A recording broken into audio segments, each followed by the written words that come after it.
Top quality और consistent performance के लिए सिर्फ सिल्वर पंप्स, नाम याद रखना।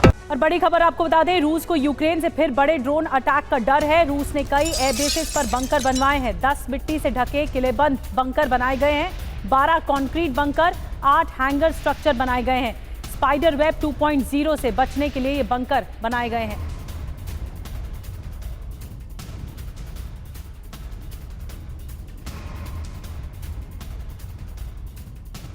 तो साकी एयरबेस पर बंकर बनाए गए हैं। इसके अलावा खालिनो एयरबेस पर भी बंकर बनाए गए हैं। आपको बताते हैं, रूस का प्लान अंडरग्राउंड है। दरअसल स्पाइडर वेब 2.0 का डर है। 14 एयरबेस पर विमानों के लिए बंकर बनाए जा रहे हैं और सामरिक बम वर्षा विमानों को दूर शिफ्ट किया जा रहा है। क्रीमिया, बेलाया या फिर डियालग्लेवो, इवानोवो, एलेनिया में बंकर बनाए गए हैं। रूस की रणनीति क्या है, ये समझिए। सैन्य संपत्तियों की सुरक्षा रणनीति है।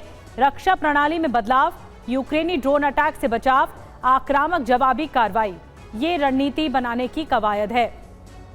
वहीं पुतिन को लेकर ट्रंप का बड़ा बयान सामने आया है। राष्ट्रपति पुतिन से बहुत नाराज हूं, ये ट्रंप का कहना है। वो कहते हैं और करते कुछ है, कहते कुछ है और करते कुछ है, ये ट्रंप की ओर से कहा गया है। पुतिन अच्छी बातें करते हैं और रात में बम बरसाते हैं।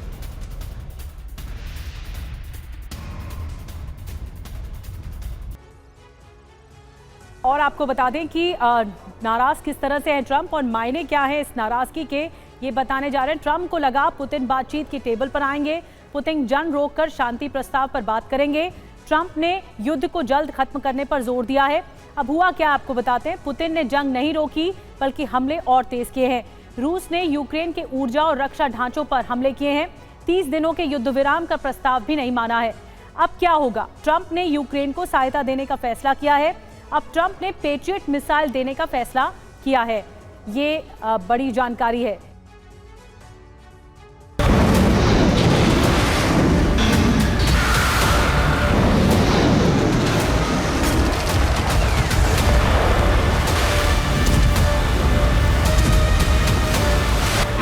यूक्रेन में पिछले 100 घंटे रूस की बमबारी जारी।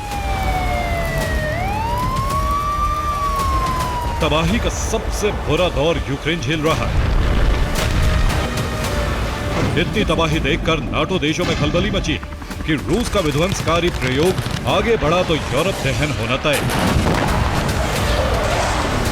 बाल्टिक और नॉर्डिक देश रूस के सबसे पहले टारगेट हैं। इसीलिए रूस ने बाल्टिक में तैनाती बढ़ा दी, जिससे बीच समंदर में नाटो बेस को तबाह किया जाए। इसके लिए टारगेट फिक्स कर लिए गए। बाल्टिक में 2 आइलैंड को टारगेट करने के पीछे रूस की बड़ी रणनीति। दरअसल वो दोनों जगहों पर कब्जा करके नाटो देशों के समुद्री रूट को ब्लॉक करना चाहता है। रूस के प्लान को नाटो ने भांप लिया है। इसके बाद गॉटलैंड पर स्वीडन के बेस पर नाटो डिप्लॉयमेंट बढ़ा रहा है। दूसरी तरफ बॉर्नहोम की सुरक्षा के लिए डेनमार्क को नाटो हथियार भेज रहा है। यानी अब नाटो का फोकस बाल्टिक की तरफ शिफ्ट हो रहा है।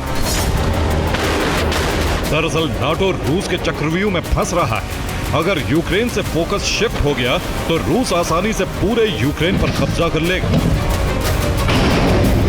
और अगर बाल्टिक में नाटो घेराबंदी नहीं करता है तो गॉटलैंड और बॉर्नहोम दोनों आइलैंड पर रूस कब्जा कर लेगा। इसके अलावा नाटो देशों पर भी हमला किया जा सकता है।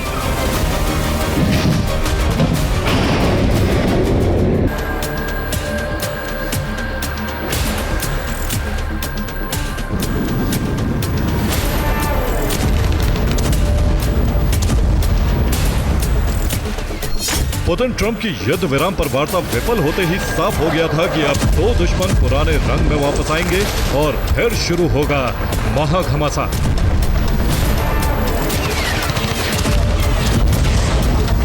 अब अमेरिका के पास एक ही रास्ता है कि फिर से अपने आक्रामक तेवर दिखाए और नाटो को संरक्षण देकर यूरोप में दबदबा कायम करे।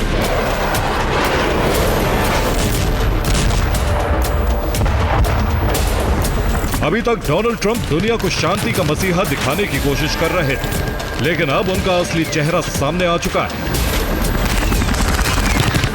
ट्रंप ने ऐलान किया है कि वो यूक्रेन की सैन्य मदद करते रहेंगे। यूक्रेन को डिफेंस पैकेज की बाकी रकम $3.85 बिलियन दी जाएगी। साथ ही इसे बढ़ाकर $5 बिलियन भी किया जा सकता है। यह फैसला रूस की मिसाइल स्ट्राइक को देखते हुए लिया गया है। ट्रंप को समझ आ चुका है कि अगर दुनिया में बादशाहत कायम रखनी है तो रूस के साथ नहीं बल्कि रूस के खिलाफ अपनी रणनीति बनानी होगी, नहीं तो पुतिन हावी हो सकते हैं।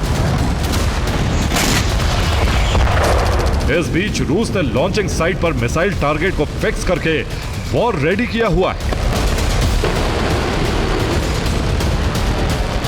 रूस हर परिस्थिति के लिए तैयार है। न सिर्फ यूरोप बल्कि यूरोप से बाहर कहीं भी हमला करने के लिए उसके पास ICBM। पुतिन के खेमे में कई ऐसे हथियार हैं जो अमेरिका तक तबाही मचा सकते हैं। Bureau report, TV9 Bharat.